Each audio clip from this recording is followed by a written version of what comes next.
Thank you so much. Yeah, so మరి ఆలస్యం చేయకుండా నేను మారుతి గారికి మైక్ ఇచ్చేద్దాం అనుకుంటున్నాను. గుడ్ ఆఫ్టర్నూన్ అండి. ఈరోజు చాలా ఈ సినిమా ఎప్పుడు రిలీజ్ అవుద్దని చాలాసార్లు 2-3 సార్లు అడిగాను ప్రసాద్ గారిని. అడిగితే చూసుకుని చేద్దామని అనుకుంటున్నారన్నారు. బట్ మంచి సీజను మంచి టైంలో ఆపరేషన్ రావణ్ సినిమా రిలీజ్ అవుతుంది. ఈ సినిమా లాస్ట్ ఒక 6 months బ్యాక్ చూశాను సినిమాని ఇక్కడ ఇదే ప్రసాద్ ల్యాబ్లో. నిజంగా ఒక ఫాదర్ అయి ఉండి కొడుకుని హీరోగా పెట్టి ఒక థ్రిల్లర్ సినిమా ఇంత గ్రిప్పింగ్గా తీయడం అనేది చాలా రేరు. అది ఆయన నిజంగా ఫుల్ ప్లెడ్జ్డ్గా ఆయన ఎఫర్ట్ పెట్టి సినిమా మీద ప్యాషన్తో ఆయన వేరే బిజినెస్ నుంచి ఇక్కడికి వచ్చి ముందు కొడుకుని హీరోని చేసి ఒక పలాస లాంటి కథ ఎంచుకుని ఆ కథని సక్సెస్ఫుల్గా తెర మీదకి తీసుకొచ్చి దాని తర్వాత మళ్ళీ ఇలాంటి సినిమా మళ్ళీ ఈయన రూపొందించడం చాలా హ్యాపీగా ఉంది. ఆయనే ప్రొడ్యూసర్, ఆయనే డైరెక్టర్గా ఈ సినిమా చేశారు. అలాగే అంటే ఏ ఫాదర్కైనా యాక్చువల్లీ కొడుకుని హీరోగా చూసుకోవాలని ఉంటుంది, కానీ చాలా తక్కువ మంది సక్సెస్ అవుతారు. అలా తక్కువ మంది సక్సెస్ అయిన వాళ్ళల్లో రక్షిత్.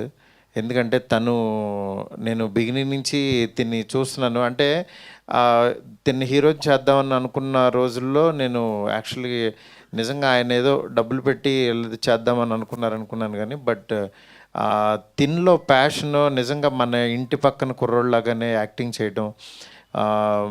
అంటే లండన్ బాబులు అనే సినిమాతో యాక్చువల్గా చాలా సింపుల్గా చేసుకుంటూ వెళ్తూ బట్ తిన్లో క్యారెక్టర్ కనపడుతూ ఉండేది హీరో కంటే. ఆ క్యారెక్టర్ అనేది తర్వాత నిజంగా పలాసాలో ఫుల్ ప్లెడ్జ్డ్గా తను యాక్టింగ్ చేయడం మెస్మరైజ్ చేశాడు. దాని తర్వాత నేను రీసెంట్గా శశివదనే సాంగ్ కూడా చూస్తే చాలా బాగా అనిపించింది. డెఫినెట్గా రక్షిత్ నువ్వు ఒక మంచి హీరోతో, అందులో డౌటే లేదు. ఎందుకంటే ప్యాషన్తో పాటు ఆడియన్స్కి రీచ్ అవ్వడం అనేది ఒకటి ఉంటుంది. చాలా తక్కువ మంది రీచ్ అవుతారు హీరోల్లో. నువ్వు అలా రీచ్ అయ్యావు పలాసతో. ఈ సినిమాతో నెక్స్ట్ లెవెల్కి వెళ్ళాలని మనస్ఫూర్తి కోరుకుంటున్నాను. అట్లాగే మా ప్రసాద్ గారు ఆయన లోపల ఉన్న ఆలోచనలు అది శత్రువో మిత్రుడో తర్వాత రిలీజ్ తర్వాత తెలుస్తుంది. ఎందుకంటే ఆయన చాలా ప్యాషన్గా రాసుకున్న కథ. అంటే ఒక తెలుగు పద్యం చెప్పాలని తపన పడటం సినిమాలో, ఒక మంచి విషయం చెప్పాలని, నెక్స్ట్ ఒక నావెల్ చదివితే ఎంత ఇంట్రెస్టింగ్గా వెళ్తుందో అలా సినిమా తీయాలని, అట్లాగే పబ్లిసిటీ కూడా సినిమాలో ఉన్న క్యారెక్టర్ పాపం అతని ఫేస్ చూపించుకోవడానికి లేకుండా అతనికి ఒక ముసుగేసి కార్నర్లో కూర్చోబెట్టారు. బట్ నిజంగా ఒక ఇంట్రెస్టింగ్ థింగ్.